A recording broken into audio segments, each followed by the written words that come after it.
कभी सोचा है एक छोटी सी चीज जब खामोशी से काम कर रही होती है तो उसके अंदर क्या चल रहा होता है।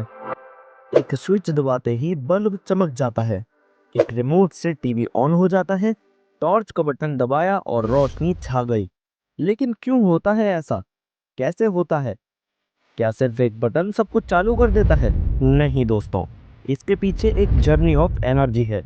एक इनविजिबल सफर जो वायर्स के रास्ते से होता हुआ सेल्स, लैंप्स, स्विचेस और सर्किट्स तक जाता है। इस सफर में आप जानेंगे कि कैसे एक छोटी सी बैटरी में छुपी होती है एक बड़ी ताकत। टॉर्च या एलईडी किस फॉर्मूले से जलती है, स्विच कब करंट को रोकता है और कब उसे बहने देता है, और कौन से मटेरियल्स हैं जो बिजली को पास करते हैं और कौन से उसे रोकते हैं। ये एक चैप्टर नहीं, एक डिस्कवरी है हर उस चीज के अंदर झांकने की जो साइलेंटली आपकी दुनिया को चालू रखती है। तो तैयार हो जाइए अपने क्यूरियोसिटी सर्किट्स को ऑन करने के लिए, क्योंकि जो आप देख नहीं रहे वो ही सबसे ज्यादा इंपॉर्टेंट है। हेलो फ्रेंड्स, कैसे हैं आप सब? हमारे चैनल में ट्रिक्स मोशन में आपका स्वागत है। आज की इस वीडियो में हम क्लास 7 की साइंस की न्यू बुक क्यूरियोसिटी के chapter number 3 electricity circuits and there components को पढ़ेंगे।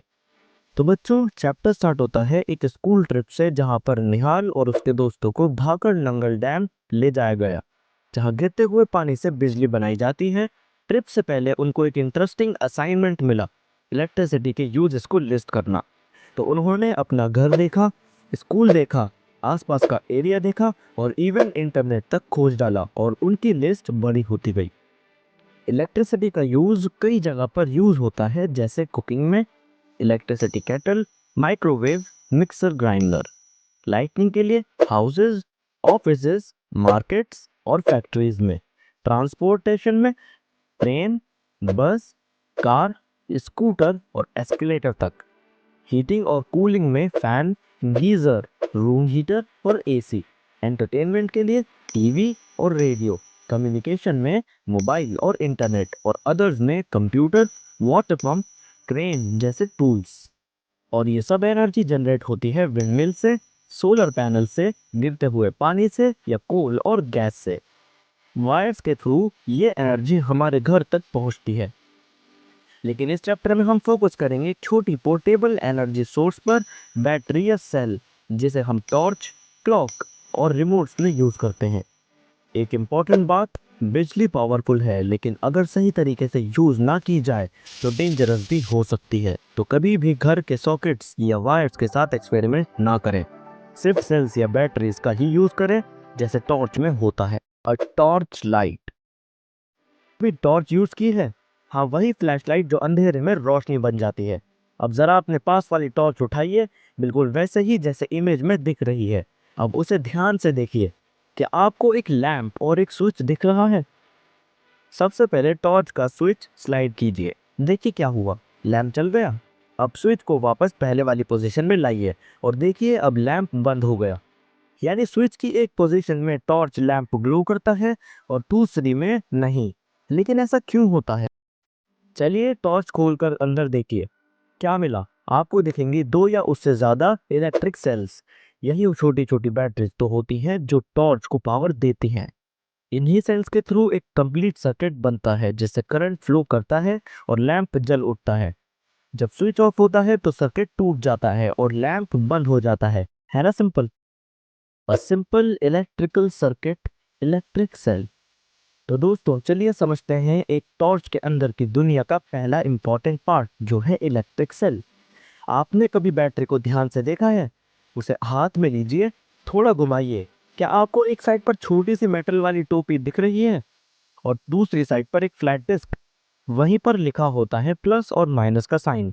प्लस साइन वाले एंड को पॉजिटिव टर्मिनल कहते हैं और फ्लैट डिस्क वाले को नेगेटिव टर्मिनल कहते हैं। हर इलेक्ट्रिक सेल के दो टर्मिनल होते हैं, एक पॉजिटिव और एक नेगेटिव। ये दोनों मिलकर करंट को एक डायरेक्शन में फ्लो करने में मदद करते हैं। और ये छोटा सा इलेक्ट्रिक सेल होता है एक पोर्टेबल सोर्स ऑफ एनर्जी, जिससे हम रिमोट, टॉयज, क्लॉक्स और टॉर्च जैसे डिवाइसेस भी यूज करते हैं। तो जब भी आप बैटरी देखो, उसकी दोनों टर्मिनल्स को समझो, क्योंकि वहीं से शुरू होती है एक सर्किट की कहानी। तो दोस्तों अब बात करते हैं एक और इम्पॉर्टेंट पार्ट की, जो है बैटरी। टॉर्च में अक्सर हम सिर्फ एक सेल नहीं बल्कि दो या उससे ज्यादा सेल्स यूज करते हैं। लेकिन क्या ये सेल्स रैंडमली रखे जाते हैं? बिल्कुल नहीं। जब आप टॉर्च के सेल्स कंपार्टमेंट को खोल कर निकालते हो और उन्हें उल्टा सीधा या गलत ऑर्डर में वापस डालते हो, तो आप नोटिस करेंगे कि टॉर्च का लैंप ग्लो नहीं करेगा। लेकिन जैसे ही आप सेल्स को सही तरीके से, जैसे इमेज 3.3 में दिखाए गए हैं, लगाते हो, तो लैंप तुरंत ऑन हो जाता है। इसका रीजन है कनेक्शन का order. Positive terminal of one cell is connected to the negative terminal of the next cell. जब दो या दो से ज्यादा सेल्स को इस तरीके से जोड़ा जाता है तो उसे कहते हैं बैटरी। इस कॉम्बिनेशन से सर्किट को ज्यादा एनर्जी मिलती है और लैंप ज्यादा देर तक जलता है। तो याद रखिए, बैटरी सिर्फ एक नाम नहीं, ये एक सीक्वेंस में जोड़े गए सेल्स का पावर पैक्ड ग्रुप है जो टॉर्च और कई दूसरे डिवाइसेस को लाइफ देता है। Electric lamp. तो दोस्तों अब चलिए देखते हैं टॉर्च के सबसे इंपॉर्टेंट पार्ट इलेक्ट्रिक लैंप के बारे में। आपने नोटिस किया होगा कि टॉर्च के बल्ब के अंदर एक पतला सा वायर होता है, ये होता है फिलामेंट। जब आप टॉर्च का स्विच ऑन करते हो तो ये फिलामेंट गर्म हो जाता है और चमकने लगता है, जिससे हमें रोशनी मिलती है। इस तरीके से बल्ब को हम कहते हैं इनकैंडेसेंट लैंप। अब थोड़ा और क्लोज लुक लेते हैं इमेज के पार्ट ए पर। यहाँ आप देख सकते हो कि ग्लास बल्ब के अंदर एक थिन फिलामेंट है जो दो थिक वायर से कनेक्टेड होता है। इन थिक वायर्स का रोल होता है फिलामेंट को सपोर्ट देना और करंट का रास्ता बनाना। एक थिक वायर जुड़ी होती है बल्ब के मेटल केस से और दूसरी जुड़ी होती है नीचे वाले मेटल टिप से। ये दोनों पार्ट्स बल्ब के टर्मिनल्स होते हैं। इमेज पार्ट बी में इसका सिंप्लीफाइड डायग्राम दिया गया है, जहां क्लियरली दिखाया गया है कि लैंप के दोनों टर्मिनल्स किस तरीके से वायर से कनेक्टेड होते हैं। ये वायर्स एक दूसरे को टच नहीं करती, लेकिन फिलामेंट के थ्रू कनेक्टेड होती हैं। इसी से करंट पास करता है, फिलामेंट ग्लो करता है और टॉर्च चमक उठती है। तो चलिए दोस्तों, अब हम आगे बढ़ते हैं और सीखते हैं कि एलईडी लैंप और इनकैंडेसेंट लैंप के बीच का डिफरेंस। आपने अपने घर में टॉर्च तो जरूर देखी होगी, राइट? पहले के टॉर्चेस में होता था इनकैंडेसेंट बल्ब, जिसमें एक फिलामेंट होता था जो ग्लो करता था जब करंट उसमें फ्लो करता था। लेकिन आजकल की टॉर्चेस में होते हैं एलईडी लैंप्स, यानी लाइट एमिटिंग डायोड। तो देखिए स्क्रीन पर रेड कलर की टॉर्च की इमेज दिखाई गई है जिसमें एलईडी लैंप लगा है। ये एलईडी लैंप्स ट्रेडिशनल बल्ब से अलग होते हैं क्योंकि इनमें फिलामेंट नहीं होता। इसका मतलब ये है कि ये ज़्यादा एनर्जी एफिशिएंट और ड्यूरेबल होते हैं। अब एक छोटी सी एक्टिविटी करते हैं। आप किसी भी कलर का एलईडी लो, जैसे कि फिगर 3.6 में दिखाया गया है, red blue green yellow. Observe करो, क्या आपको उसमें फिलामेंट दिख रहा है? नहीं ना। और एक इंटरेस्टिंग बात, इस एलईडी में दो वायर्स होती हैं, एक लंबी और एक छोटी। लंबी वाली वायर पॉजिटिव टर्मिनल की होती है और छोटी वाली वायर नेगेटिव टर्मिनल की होती है। ये एलईडी डायरेक्टली बैटरी या इलेक्ट्रिक सेल से जोड़कर ग्लो कर सकती है।